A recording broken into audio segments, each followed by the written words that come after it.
बाबूजी का भइल? रवा इतना गुस्सा में काहे बानी? तका करी। अरे एगो पोता बिना हमरा रास्ता चलल मुश्किल हो गइल बा। उ लोग के हर बात हमरा कान में पिघलल शीशा जैसन टगरेला। उ लोग के हर बात हमरा छाती में लात मारेला। अरे तो का करी बाबूजी? हमने की कोशिश तो करल बानी ना इतना साल से। और अगर आपके इतना ही जल्दी बा तो रेडीमेड बच्चा सीधा अनाथ आश्रम से चल के ले लिया जाओ। अनाथ आश्रम के का बात कर रहल बाड़ा? न जाने अनाथ आश्रम के बच्चा केकर होई, कैसन कुल के होई। हमरा खानदान के अपना खून के बच्चा चाहिए। अगर सही में हमरा जगह पर राउर बेटी रहित तब भी का रहुआ होकर सौतीन लियावे खातिर ओकरा के मनैती। इ तो उहे ना भइल बाबूजी। कुखिया खातिर कहनी और मंगियो गवा के कहनी। ये हमसे ना हो पाई। हमरा के माफ कर दिए।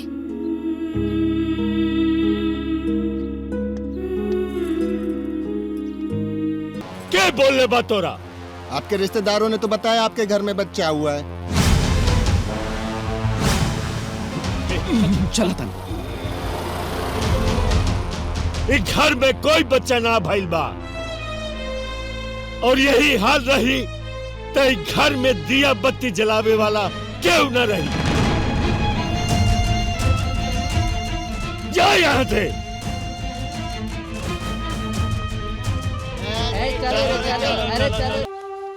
हम तैयार बनी बाबूजी।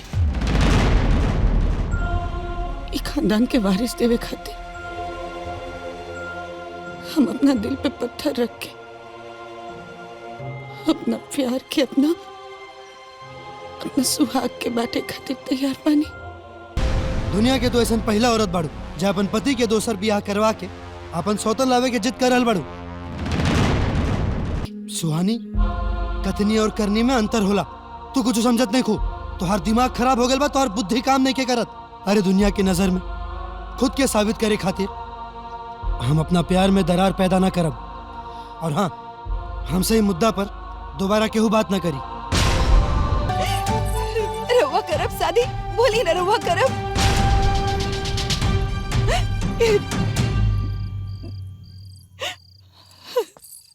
रुक नेहा, तोर शादी होई आज यही जा। इहे मंडप में तोर शादी हुई।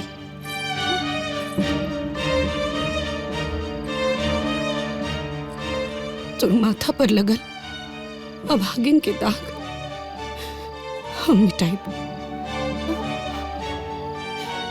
हम कराइब तोर शादी, वो अपना पति से।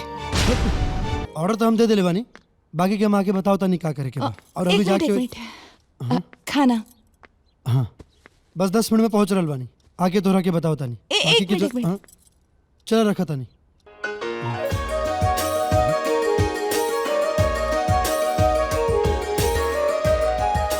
का ओ बटन ठीक करत रानी। हेलो, हम ऐसे ने खुला रखे नहीं।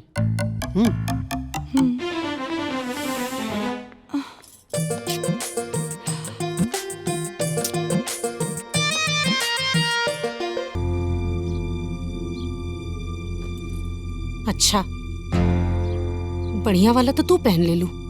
और हमके ई थमावतारू, ई कलर ना चाहिए हमके। सुहानी, इ तोरा का हो गेल बा? तू काहे ऐसन करताड़ू? काहे कि हमरा की नया जिंदगी देवे वाला तू बाड़ू।